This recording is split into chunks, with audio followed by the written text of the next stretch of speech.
What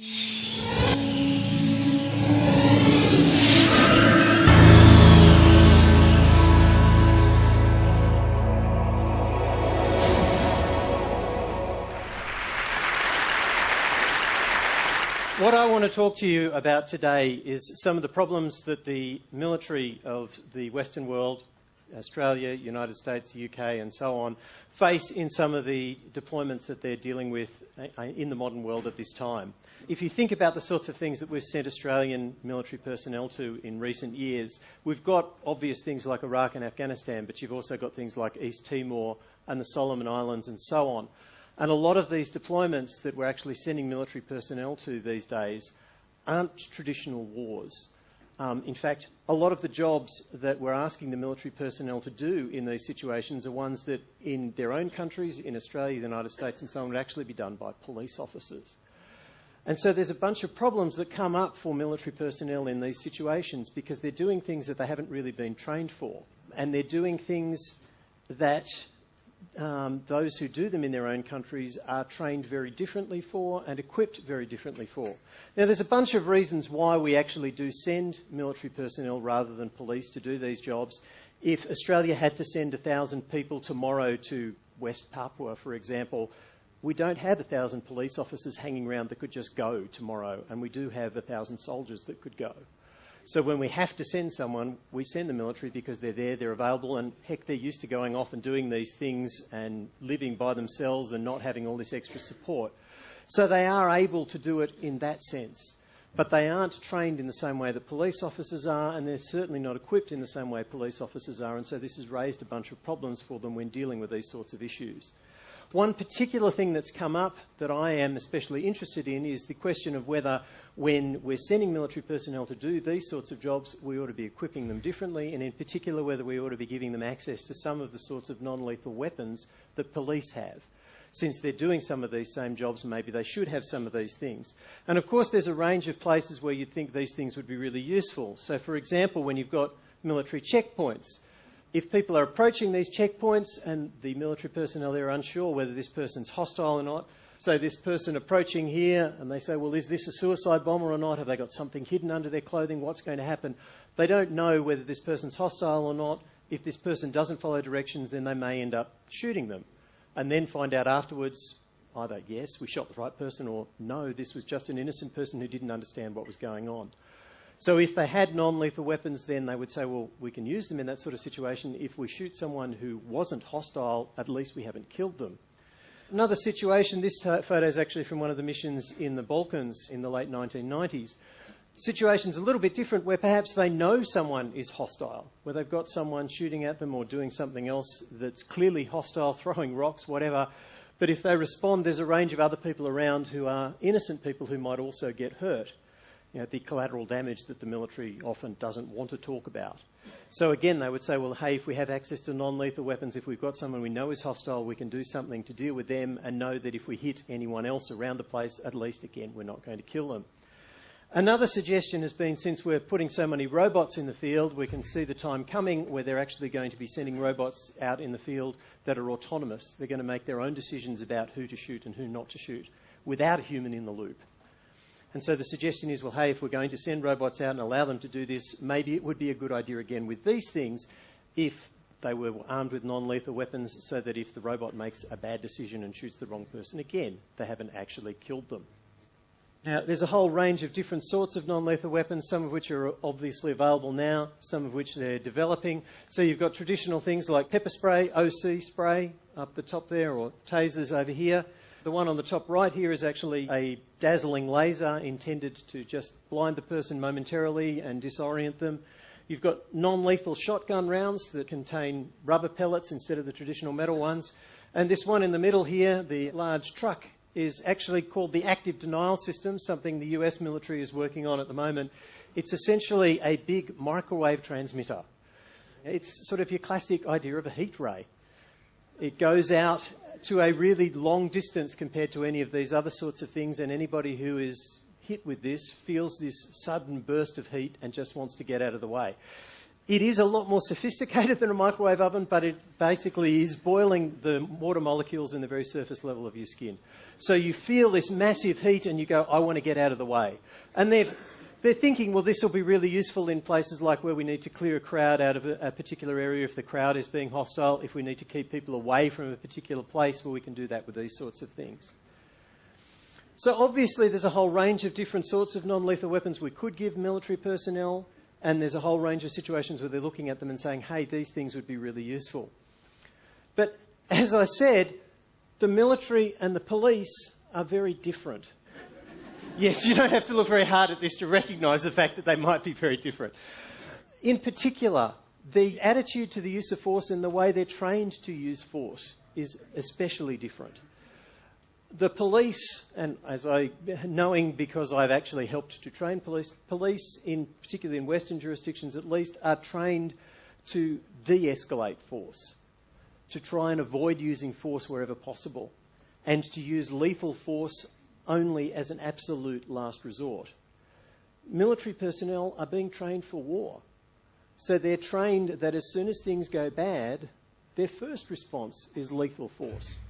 You know, the moment the fecal matter hits the rotating turbine, you can start shooting at people.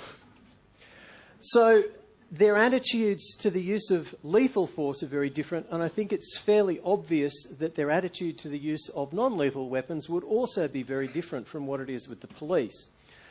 And since we've already had so many problems with police use of non-lethal weapons in various ways, I thought it would be a really good idea to look at some of those things and try and relate it to the military context. And I was really surprised when I started to do this to see that, in fact, even those people who were advocating the use of non-lethal weapons by the military hadn't actually done that.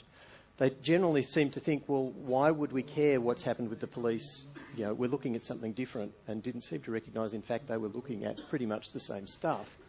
So I actually started to investigate some of these issues and have a look at the way that police use non-lethal weapons when they're introduced and some of the problems that might arise out of those sorts of things when they actually do introduce them.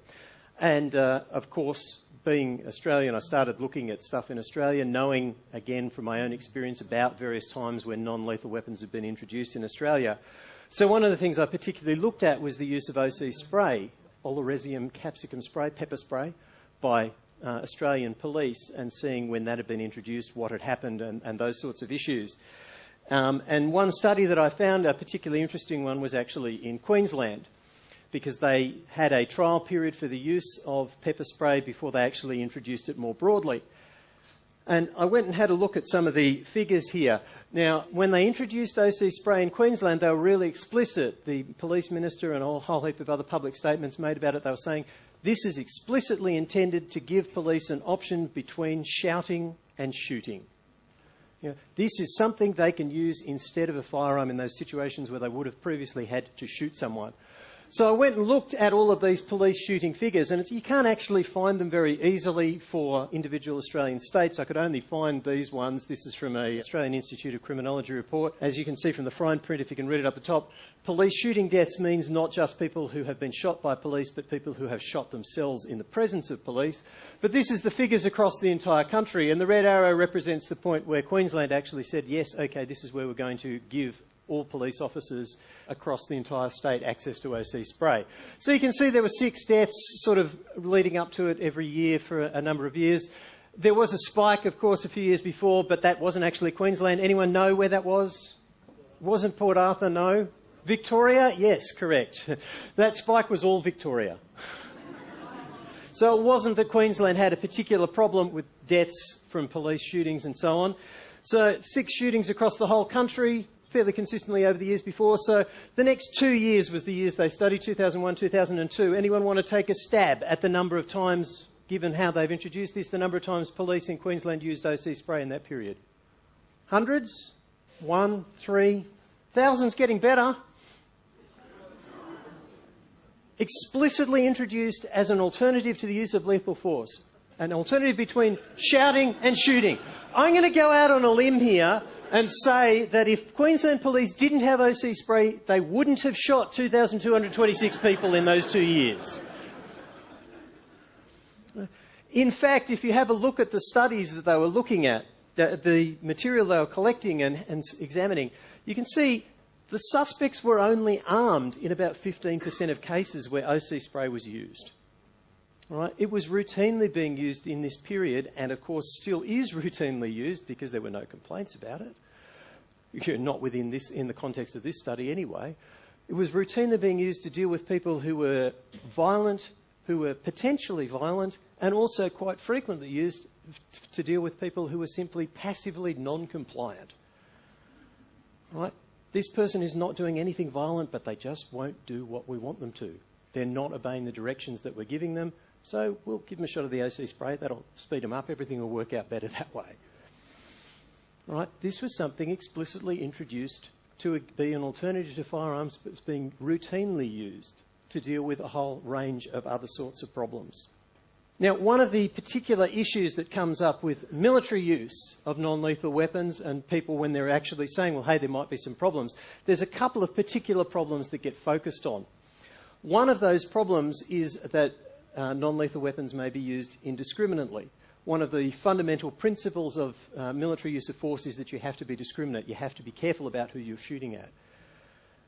So one of the problems that's been suggested with non-lethal weapons is that they might be used indiscriminately, that you use them against a whole range of people because you don't have to worry so much anymore.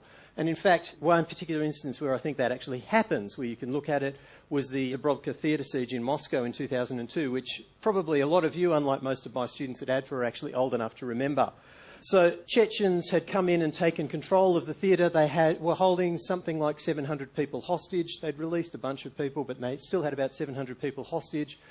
And the Russian special military police, special forces, Spetsnaz, came in and actually stormed the theatre. And the way they did it was to pump the whole thing full of anaesthetic gas. And it turned out that lots of these hostages actually died as a result of inhaling the gas. Right? It was used indiscriminately. They pumped the whole theatre full of the gas. And it's no surprise that people died because you don't know how much of this gas each person is going to inhale, what position they're going to fall in when they become unconscious and so on. There were, in fact, only a couple of people who got shot in this episode. So when they had a look at it afterwards, there were only a couple of people who'd apparently been shot by the hostage takers or shot by the police forces coming in and trying to deal with the situation. Virtually everybody that got killed from inhaling the gas. The final toll of hostages is a little unclear, but it's certainly a few more than that because there are other people that died over the next few days. So this was one particular problem that they talked about, that it might be used indiscriminately.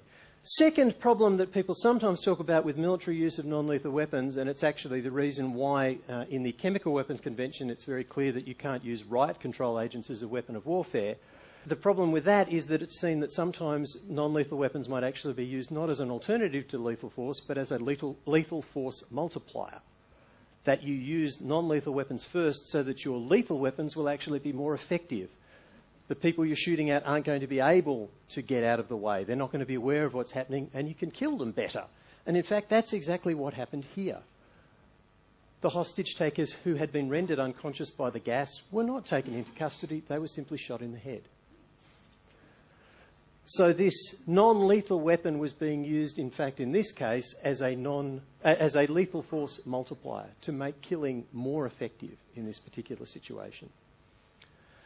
Another problem that I just want to quickly mention is that there's a whole heap of problems with the way that people actually get taught to use non-lethal weapons and get trained about them, and they get tested and so on. Because they get tested in nice, safe environments, and people get taught to use them in nice, safe environments like this. You can see exactly what's going on. The person who's spraying the OC spray is wearing a rubber glove to make sure they don't get contaminated and so on. But they don't ever get used like that. They get used out in the real world, like in Texas, like this. I confess this particular case was actually one that piqued my interest in this. It happened while I was working as a research fellow at the US Naval Academy, and news reports started coming up about this situation where this woman was arguing with the police officer. She wasn't violent. In fact, he was probably 6 inches taller than me, and she was about this tall. And eventually she said to him, well, you know, I'm going to get back in my car. And he says, if you get back in your car, I'm going to tase you. And she says, oh, go ahead, tase me. And so he does. Yeah, and it's all captured by the video camera running in the front of the police car. So, you know, she's 72. And it's seen that this is the most appropriate way of dealing with her. And other examples of the same sorts of things with other people where you think, well, is this really an appropriate way to use non-lethal weapons? Yeah.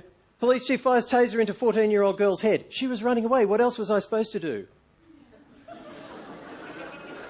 Or Florida. Police taser 6-year-old boy at elementary school. And they clearly learnt a lot from it because in the same district, police reviewed policy after children shocked. Second child shocked by taser stun gun within weeks. Same police district. Another child within weeks of tasering the 6-year-old boy. Just in case you're thinking it's only going to happen in the United States, it happened in Canada as well. And a colleague of mine sent me this one from London. But my personal favourite of these ones, I have to confess, does actually come from the United States.